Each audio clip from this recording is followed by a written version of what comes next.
Hello and welcome back. This is David from the Personal Finance Squad. Okay, so now it's time to get into the initial budget outline. And the key to executing this is to plan a year ahead of time. Most people are used to paying bills month to month and they will not change, but there are bills that happen outside of the monthly cycle, so you have to plan for a year so that you know what they are. There are also bills that happen every month, but the variation of how much they cost each month can change as well. So what we're looking for is consistency through the budget. That way you can manage your money effectively. To start this exercise, it is as simple as getting a scratch piece of paper or using an Excel grid or something to start jotting down the things that you pay for. So you can see down here that we have inputted a little list here of many of the common things that people will spend their money on. There certainly isn't all of them. It may be different for you, but we're going to run through some common things to think about to start your grid out. So if you're a student, this is even more helpful as opposed to an adult who's been in the budgeting world or the career world for a while. So right off the bat, we see life insurance. Life insurance wouldn't apply to a student because they do not have anybody to give money to, but if you're an adult, you may have a family and you want to protect them. You also have auto insurance, so if you drive a car, you're going to have this. Certainly gas and electric are very common. And then you can see here we have internet and cell, home phone, and cable bill. They're all kind of the same spot, but these are often bundled together through the carrier. So if not, they still can come separately, but it is very common. Newspaper. Newspaper is going away, but some people pay for it. Everybody needs a haircut. And if you're a female or have a female in the family, they might want their manis and pedis and their hair color and things of that nature.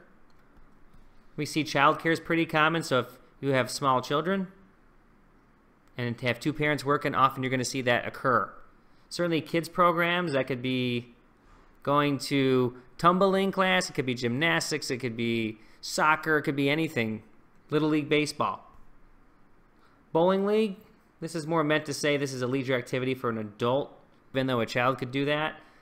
Someone might play softball, someone might take a cooking class. That is like a sports/leisure category. Lawn service, some people like to pay for other people to cut their grass. Credit card. Credit card's a big one. Most everyone has a credit card, and oftentimes there are bills in your budget that get charged to that. So that means you're going to have to manage the credit card on its own, track the bills against that into the budget, and then pay the credit card off. So it is an additional item to the budget that you have to add to your expenses list because they're tracked there.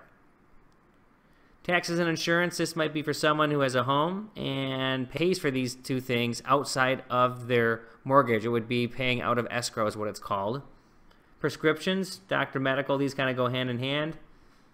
And the health club. So these are plenty of things here.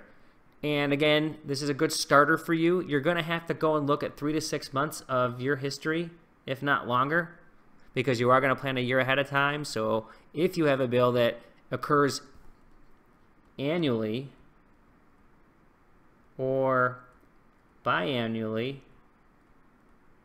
you're going to have to figure out what those are and get them into this list here. Okay, so we go move down here just a little bit, and we see that we have a starter list that we were just speaking about.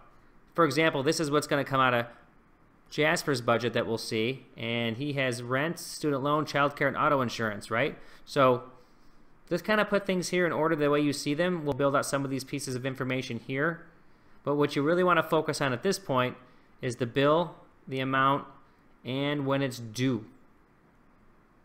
Okay, so that's going to cut it for now, and you can see that we're going to get into 1.1, including every expense, and that is where we'll get a little more granular on these bills to make sure that we get down to a point of knowing what all of them are throughout the entire year and get them into fixed costs. Okay, so we will see you there, and thanks for joining.